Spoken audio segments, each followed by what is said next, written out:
রাষ্ট্র কাঠামো মেরামতে বিএনপি ভারপ্রাপ্ত চেয়ারম্যান তারেক রহমান কর্তৃক প্রস্তাবিত ৩১ দফা বাস্তবায়নের লক্ষ্যে মুন্সিগঞ্জের সিরাজদিখানে বাসাইল ইউনিয়নে লিফলেট বিতরণ ও কর্মী সভা অনুষ্ঠিত হয়েছে। শনিবার ২২ নভেম্বর বিকাল ৪টার দিকে বাসাইল উচ্চ বিদ্যালয় মাঠে এ লিফলেট বিতরণ ও কর্মী সভা অনুষ্ঠিত হয়। বাসাইল ইউনিয়ন বিএনপি সভাপতি মোহাম্মদ মানিস উদ্দিনের সভাপতিত্বে ও সাধারণ সম্পাদক কে এম শাহজামালের সঞ্চালনায় প্রধান অতিথি হিসেবে উপস্থিত ছিলেন মুন্সিগঞ্জ ১ আসনে বিএনপি মনোনীত প্রার্থী ও সিরাজদিখান উপজেলা বিএনপির সভাপতি শেখ মোহাম্মদ আবদুল্লাহ।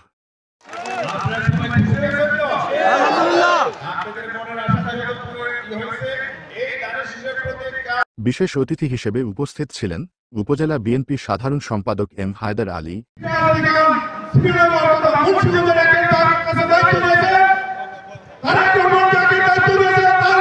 সহ সভাপতি মোয়াজ্জেম হোসেন বাবুল, সহ সাংগঠনিক সম্পাদক মোহাম্মদ নজরুল ইসলাম ফরহাদ।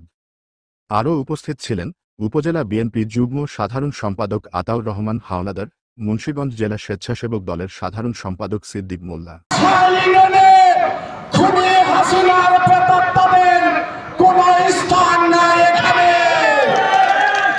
উপজেলা যুবদলের সদস্য সচিব শাহাদাত শিকদার, মুন্সিগঞ্জ জেলা স্বেচ্ছাসেবক দলের যুগ্ম সাধারণ সম্পাদক মোস্তাফিজুর রহমান রিপুন, উপজেলা স্বেচ্ছাসেবক দলের আহ্বায়ক আজিজুল ইসলাম, উপজেলা কৃষক দলের সভাপতি হাফেজ মোহাম্মদ আলমগীর, মুন্সিগঞ্জ জেলা ছাত্রদলের সিনিয়র সহ সভাপতি হিমেল Mallick, Bikrampur K B degree college শাখার সভাপতি অনন্যা রহমান অর্পাসহ উপজেলা বিএনপির সভাপতি ও সাধারণ সম্পাদক এবং সহযোগী অঙ্গ সংগঠনের বিভিন্ন পর্যায়ের নেতাকর্মী বিন্দু।